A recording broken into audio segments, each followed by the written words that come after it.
is Valley News Live at 4. Well, welcome to Valley News Live at 4 o'clock. Rain has been lingering through the day on this Friday, so right now we want to get right over to Summer Schnellbach with a look ahead of what we're going to be seeing this evening as well as the weekend. Summer, what do you have for us right now?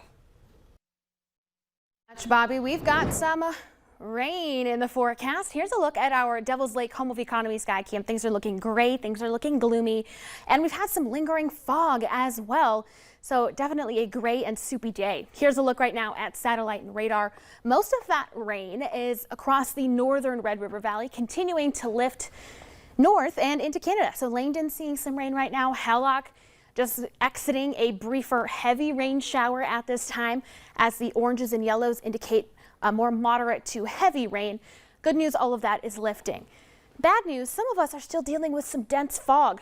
1.5 mile visibility right now in Grand Forks, just under a mile in Langdon, 1.5 mile or so in Thief River Falls. A little better in parts of the Southern Valley, but we did have some more dense fog in areas like Detroit Lakes just about an hour or two ago.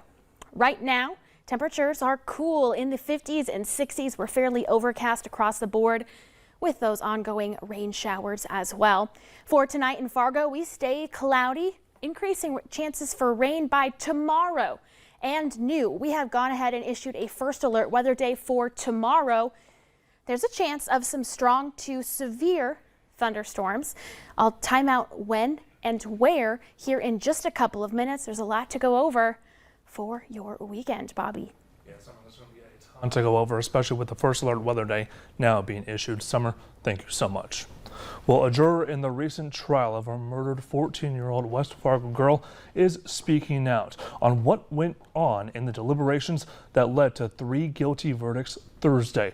23-year-old Arthur Colley will be sentenced later this year for the murder of 14-year-old Jupiter Paulson in the Party City parking lot in Fargo last June. Obviously, something's not right here, but you know, does it rise to the level of the guy had no idea what he was doing? And here what Desjardins says was the missing piece from the defense and how jurors came to the verdict so quickly. More on that tonight on Valley News Live at 6 o'clock.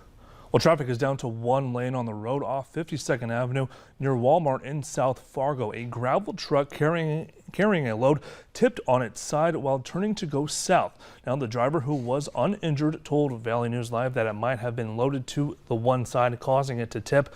The truck is one of several taking loads to a nearby field for future use, and it may be about an hour or so for the truck to be uprighted and the mess fully cleaned up. The Maplewood Park in West Fargo has fallen victim to vandalism. There were several areas of the inclusive park that were sprayed with spray paint. Thankfully, the West Fargo Park District says their team was able to quickly clean up most of it today, and they are in talks with the manufacturers of the equipment to find out how to get the last bits off.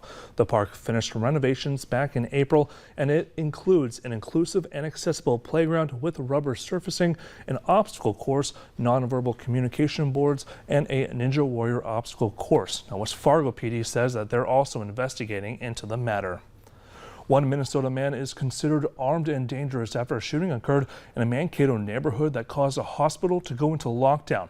Mankato hospital officials says that there was no immediate danger at the time of the lockdown, and it has since been lifted, and police are now looking for this man suspected as the 30-year-old Bashir Mohammed. A tactical team had to get involved and sealed off the area around an apartment and evacuated residents of that multi-story complex. The victim was treated at the hospital with a non-life-threatening injury.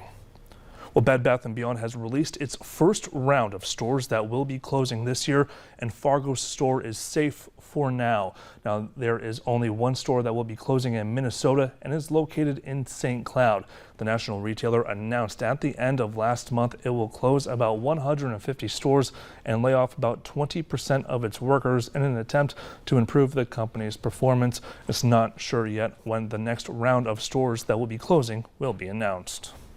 And today, 297 schools across the country have been recognized as National Ribbon National Blue Ribbon Schools for 2022, and 3 of them are from North Dakota. Now, the recognition is based on a school's overall academic performance or progress in closing achievement gaps among student subgroups. Now, the North Dakota schools that were named as National Blue Ribbon Schools were Roosevelt Elementary School in Bismarck, Larimore Elementary School, and Linton Public School. Congratulations to all 3. And while it still feels like summer, now is the prime time to start apple picking in Minnesota.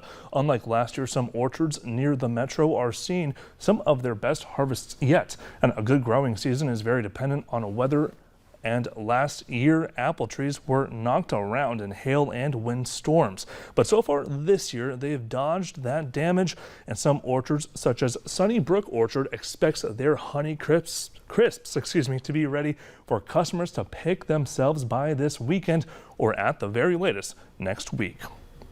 Well, a federal judge who was appointed by former President Donald Trump has named a special master to review the documents the FBI seized while executing a search warrant at his Florida home last month.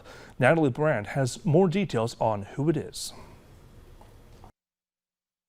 A semi-retired judge from New York has been appointed to serve as the independent arbiter or special master who will review documents seized from former President Donald Trump's Florida home in August. If it's going to be someone, he's excellent, has a good reputation, a little slow, which might matter here, but basically a very solid judge. U.S. District Judge Raymond Dearie will have until November 30th to look through the more than 11,000 records, according to the court order, which also says the judge should prioritize the documents marked as classified. Whether or not a document is classified is irrelevant. It's a question of mishandling national security information, even if they have been declassified. The Department of Justice is still fighting the court's decision to block its access to the documents pending the review, claiming it puts its investigation on hold. The DOJ has filed a notice of appeal. An appeal would be heard by the 11th Circuit Court of Appeals, where 6 of the 11 judges were appointed by former President Trump. That could also be a favorable judicial audience for him. Trump, in a radio interview Thursday, had a warning if he's indicted. I think you'd have problems in this country, the likes of which perhaps we've never seen before. I don't think the people of the United States would stand for it. Inviting the mob to return to the streets is exactly what happened here January 6, 2021. Lawmakers are especially concerned about a rise in threats against federal and other law enforcement officers since the search at Trump's Florida residence. Natalie Brand, CBS News, the White House. Judge Cannon has ordered that Trump will have to pay the entire cost for Judge Dearie since it was his request to appoint a special master. Trump's legal team proposed Dearie to be named the special master. The DOJ did not reject him from the list of candidates.